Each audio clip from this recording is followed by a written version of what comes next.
Eu já gravei um vídeo mostrando este material aqui, o seu conteúdo.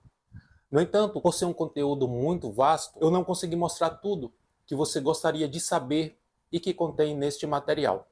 Neste vídeo aqui, eu vou te mostrar algumas informações importantes, por isso é extremamente necessário que você fique até o final. Nós iremos fazer um tour dentro desta obra para que você possa conferir tudo que ele tem para oferecer. Vou te mostrar também para quem um material como este é recomendado, qual o viés ideológico do Enterwright.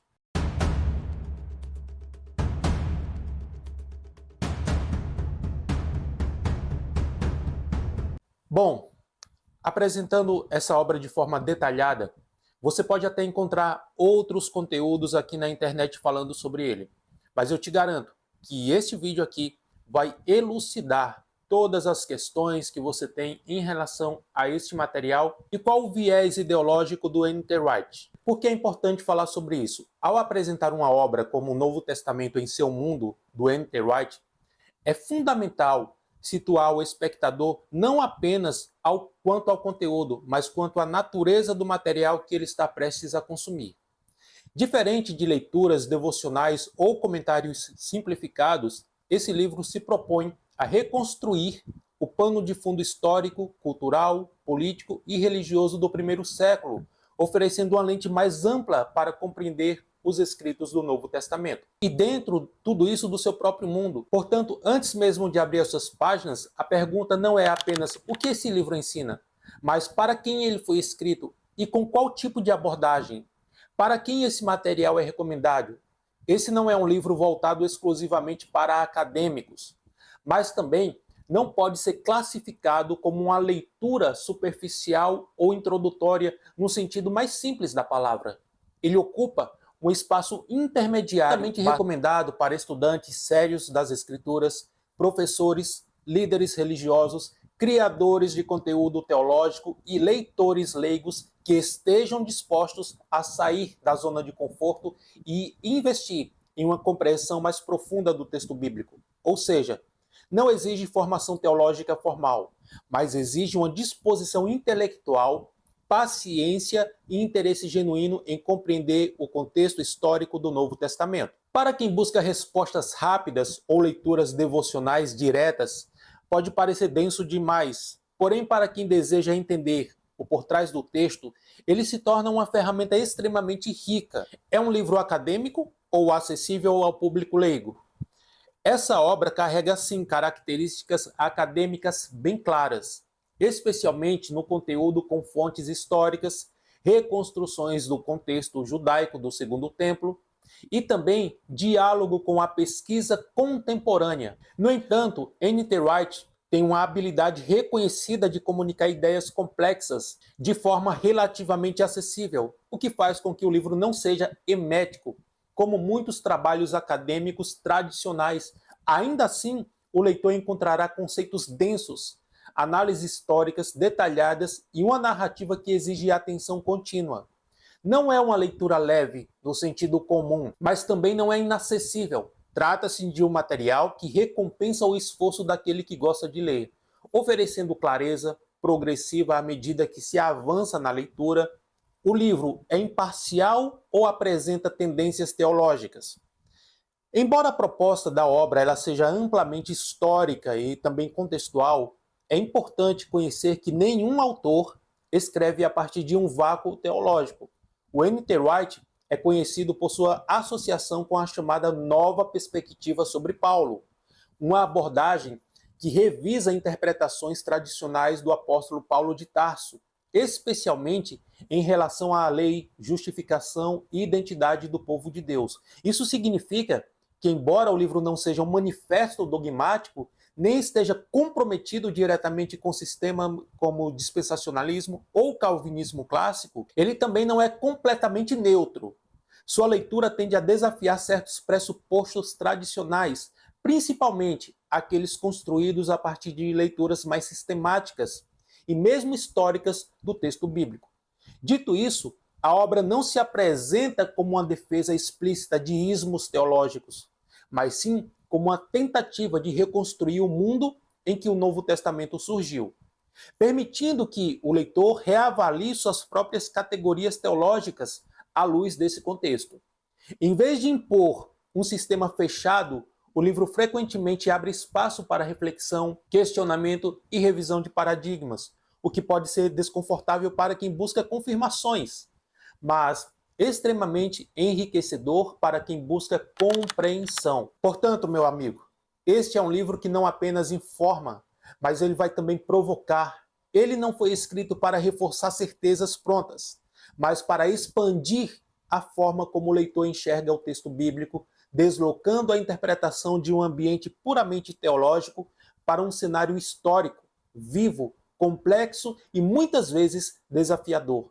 Se você está disposto a ler não apenas com devoção, mas também com investigação, este material aqui pode se tornar um divisor de águas na sua forma de compreender o NT, o Novo Testamento. Recomendo demais. Agora, eu quero mostrar para você esta obra por dentro, te levando... No vídeo anterior, eu já havia mostrado para vocês que ele é um livro de capa dura, muito belíssima essa capa. E um detalhe que eu não mostrei no vídeo anterior é o alto relevo aqui do nome Enterwrite. Ó, você pode ver que aqui tem um belíssimo alto relevo. Esqueci de citar também que o Enterwrite não escreve essa obra sozinho. Ele vem acompanhado do Michael Beard. Então, temos aí uma introdução à história, à literatura e à teologia dos primeiros cristãos. Logo de início, nós vamos ter uma folha de rosto com o N.T. Wright, o Michael Beard, o Novo Testamento em seu mundo, a mesma folha de rosto, ficha completa catalográfica. Tudo isso aqui eu já mostrei para vocês no primeiro vídeo. Se você ainda não conferiu, confere lá para depois vir para este aqui. Mostrei todo o índice dessa obra. Aqui nós temos iniciando o Novo Testamento. O Novo Testamento é e continua a ser o melhor livro já feito no mundo. Por que o Novo Testamento? Deixa eu aproximar aqui um pouco mais. Por que alguém deveria gastar tempo estudando o conteúdo do Novo Testamento? Por que investir tanto tempo em uma coletânea relativamente pequena de textos gregos? Para que serve exatamente o Novo Testamento e o que isso nos revela sobre como devemos estudá-lo? Eu, N.T. Wright, doravante, possuo muitos livros dos mais variados.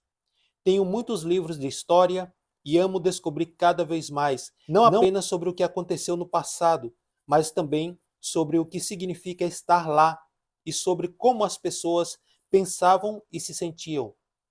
Quero saber o que os motivava. Tenho muitos livros de narrativas e contos, e ainda que não descrevam as coisas conforme realmente acontecem, encorajam-me a pensar sobre o porquê de as pessoas se comportarem de determinada maneira, principalmente a razão pela qual entraram nas confusões que criaram e que podiam fazer a esse respeito. Tenho até alguns livros de peças Shakespeare, claro, mas também muitos outros autores. Gosto de teatro e se você soltar a imaginação, poderá ler a peça em casa e vê-la se desenrolar com os olhos da mente. Evidentemente, seria muito diferente se eu soubesse que a autoria em uma peça eu a leria não apenas para decorar falas, mas também para pensar nos diferentes personagens e desenvolver uma intuição de como seria estar na pele de pessoas por trás do meu personagem, bem como de forma pela qual me relacionaria com os outros.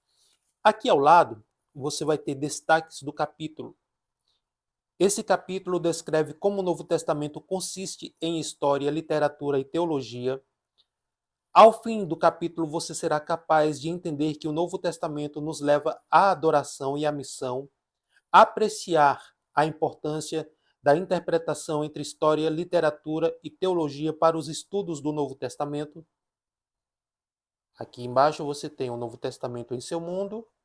Só lembrando que o link para adquirir esse material estará aqui na descrição desse vídeo. Nessa outra página você já vai encontrar o quê? Um fragmento cóptico de 2 Coríntios 6, 5, 7 e de Pedro 2, 4, 5, 7, 9 do Museu do Louvre, do domínio público.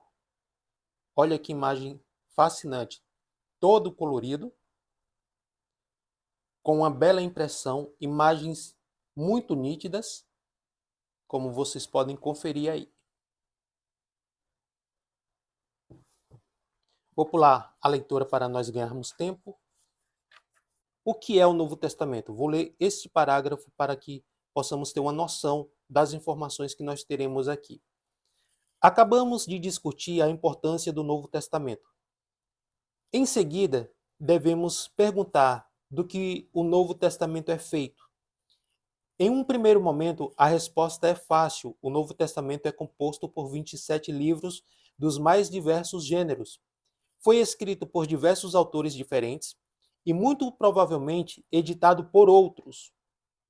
O Novo Testamento veio à existência no período histórico da segunda metade do primeiro século.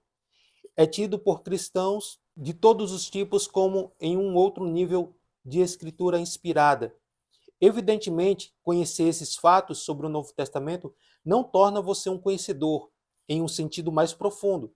Você conhece diversos detalhes sobre sua mãe, como, por exemplo, que seus olhos são azuis e seu cabelo é castanho, que ela nasceu em 1965, gosta de beber chá do tipo Earl Grey e mora com 2 cachorros brincalhões em Newcastle. Contudo, dizer isso a um estranho no ônibus não fará com que ele conheça sua mãe. Da mesma forma, uma coisa é saber sobre o Novo Testamento em um sentido estritamente material, porém outra, totalmente diferente, é saber de fato do que ele trata. E aí, meus amigos, você vai encontrar aqui as informações de que você necessita para saber do que se trata o Novo Testamento. Eu não vou ler tudo para ganharmos tempo, e aí só você adquirindo esta obra maravilhosa para você ter uma noção da quantidade de informações que nós encontraremos aqui. Temos 2 imagens, uma de Platão no Museu do Vaticano e temos outra aqui de Aristóteles do Museu Nacional de Roma. Imagens com uma impressão muito boa. Passando, você vai encontrar mais imagens. Tácito, senador e historiador do Império Romano. Tá aí. Unificando história, literatura e teologia. Aqui você já terá o 2º capítulo. O Novo Testamento como história. O passado é um país estrangeiro, eles fazem coisas diferentes lá. Lendo o Novo Testamento como documento histórico. Destaques do capítulo. Esse capítulo explica como o Novo Testamento nos serve de fonte histórica para uma reconstrução do Jesus histórico, a fim de identificarmos a impressão de que Jesus deixou os seus primeiros seguidores e, assim, mapearmos a formação da Igreja Apostólica. Ao fim do capítulo, você será capaz de articular a importância da história para os estudos do Novo Testamento, entender os problemas complexos inerentes à tentativa de extrair histórias do texto antigo como o Novo Testamento, apreciar uma epistemologia crítico-realista como forma de explorar questões históricas. Então, tudo isso você vai encontrar nessa seção aqui. E-mails engajados, isso aqui é interessante, que são e-mails recebidos por professores, uma imagem de uma moeda. Já estamos no capítulo 3, o Novo Testamento como literatura, lendo o Novo Testamento como artefato literário, uma leitura muito gostosa, uma fonte muito confortável, uma diagramação excepcional, como tudo que a Thomas Nelson produz, né, irmãos? Material de extrema qualidade. Quadros de classificação crítica retórica. Você vai encontrar aqui estudos sobre crítica textual. Homem de Dores, século XV. Art Institute of Chicago, domínio público. Aqui faz uma referência a Jesus como homem de dores.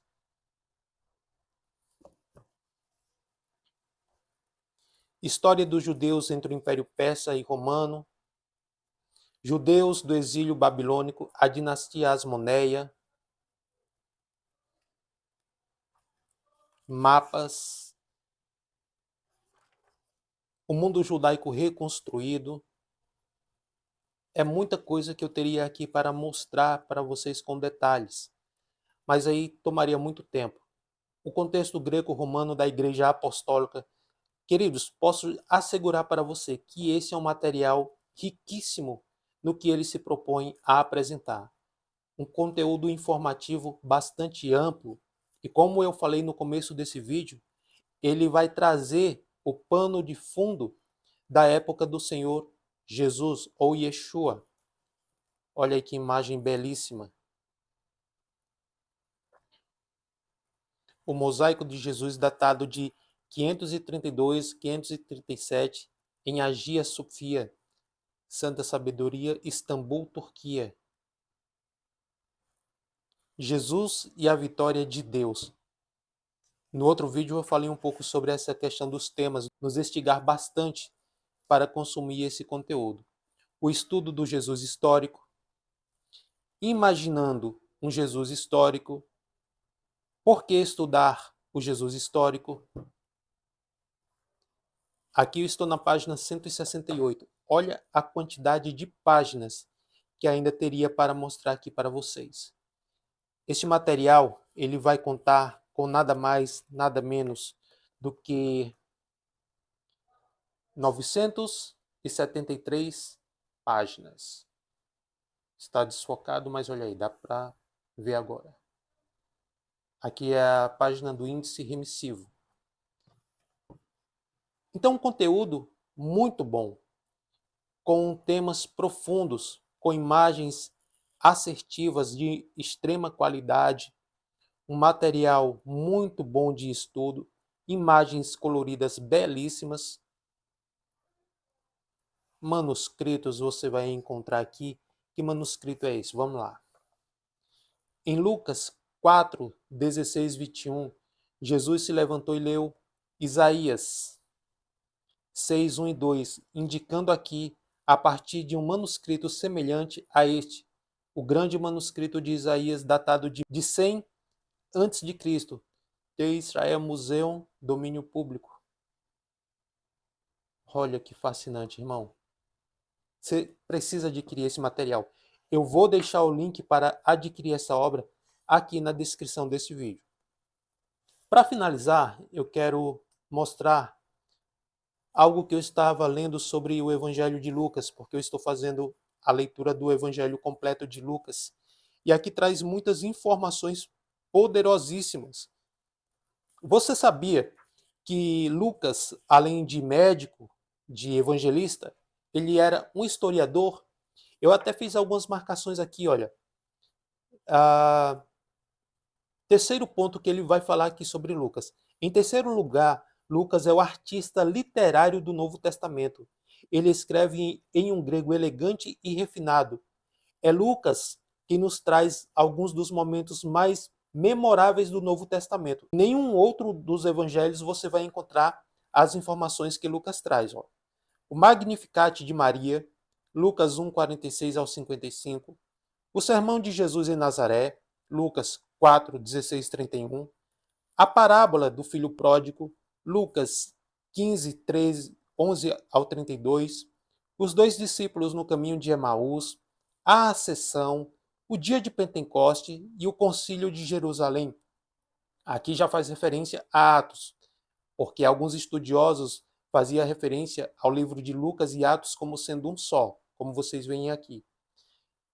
Lucas Atos está na linha de frente dos escritos cristãos primitivos. E aqui tem uma informação bastante relevante. Um material exclusivo de Lucas. Lucas recebeu várias traduções sobre Jesus a partir de diversas fontes.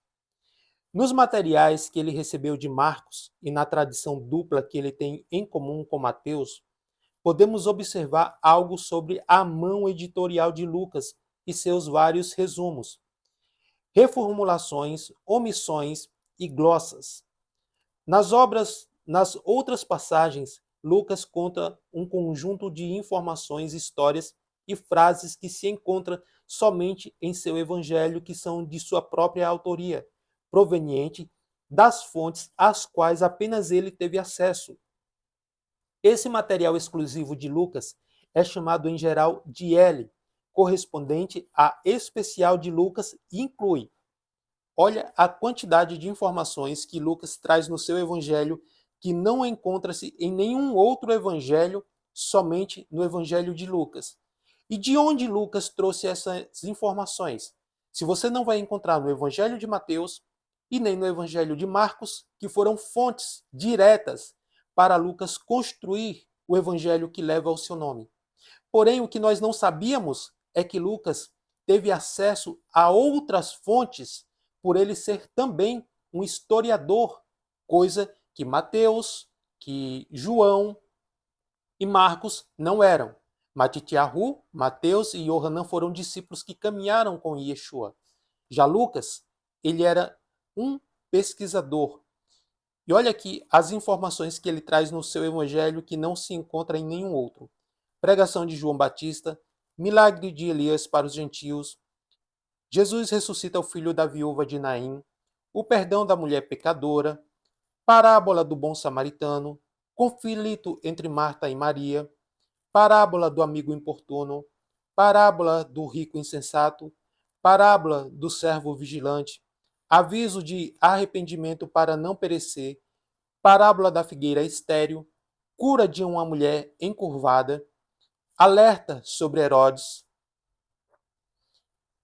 cura de um homem com edema, parábola dos lugares especiais no banquete, avaliando o preço de seguir Jesus, parábola da ovelha perdida, parábola da dracma perdida, parábola do filho pródigo, parábola do mordomo infiel, parábola do rico e Lázaro, ensinos sobre o pecado, a fé e o dever, cura dos leprosos, parábola do juiz injusto, parábola do fariseu e do publicano, história de Zaqueu.